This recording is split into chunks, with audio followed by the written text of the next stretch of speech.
Hi, and welcome to Power Equipment's first video chat up close with Stuart Thompson. I'm Ashley Kozowski, Communications Manager for the BU.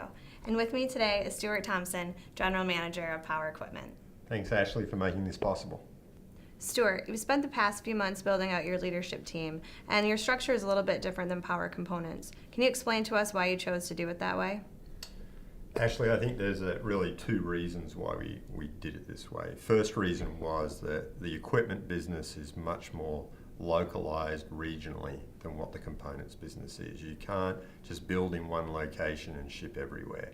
So we really wanted to have a focus around the regions, so we built a product management marketing organization that focused on those regional areas, and we put more people in that space. Right. The way you do things in Europe or in Asia fundamentally can be the same from a platform, and the platforms are taken care of by the product managers. But when it comes to the application in the region with the different utilities, etc., they do it their own way, and the product marketing managers are out there to help drive and make that happen, feed it into the product managers and help the sales and regional teams.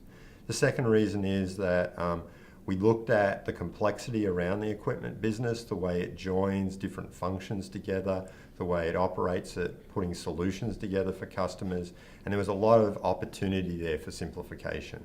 So we built an operations part of the organisation to look at those repeatable processes occurring in the regions that we could standardise and put a back office in to support the regions globally to make sure that they were most effective and simple in their respective markets. Great, thanks for that explanation.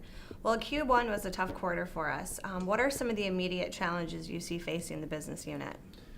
The biggest issue in Q1, I think, was the mixed market responses that we got. Some traditional markets that were strong for us, Australia, Belgium, didn't perform very well in the first quarter. Markets that weren't doing so well at the end of last year started to pick back up. China is a great example of that. Their orders was picking up aggressively. So we've got a mixed speed happening in the market. For the equipment business, our orders are getting much longer cycle. We've got much more large projects into play, but that's going to put pressure on our manufacturing teams as we start to see the surge of sales happening in the third quarter of this year. So for us immediately, it's how to follow and transition with these shorter cycle-based jobs to make sure that our plants can manage the transition to these larger, longer cycle businesses. Stuart, as we move forward into Q2, what are some of the key themes and priorities for the business unit? There's a few things that we want to look at in quarter two, which we are looking at the moment. The first one is around how we're measuring the equipment business.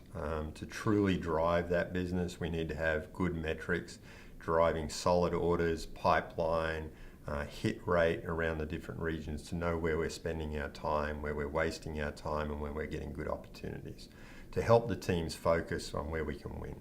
The second thing that we want to carefully look at is around our cost out. We don't want to get back into the challenge of the business being soft on the top line and just cutting the business costs across the board. We want to help guide and direct the business as to where to take the cost out to achieve the results that we need to on the bottom line. And probably the last area that we're really focusing on, which we haven't done historically well, is face forward into some of the most tough decisions around hurdles that we haven't addressed. Examples would be PAL. We have to address these. We can't delay it any longer. It's been 6 years. And for the North American team, this is a critical area that we have to find solutions around. Great. Well, thank you. Well, that's all the time we have for today. Stuart, do you have any final thoughts to leave with the team? Yeah, I think everyone in the business is doing their best. We're trying to drive the business forward. We are a critical part of the energy management team, and the entire energy management organisation's engaging with us. I just want to thank everyone for the work they're doing and the pushing forward and making the right decisions and taking those decisions going forward. So thank you. Thanks, Ashley. Thanks.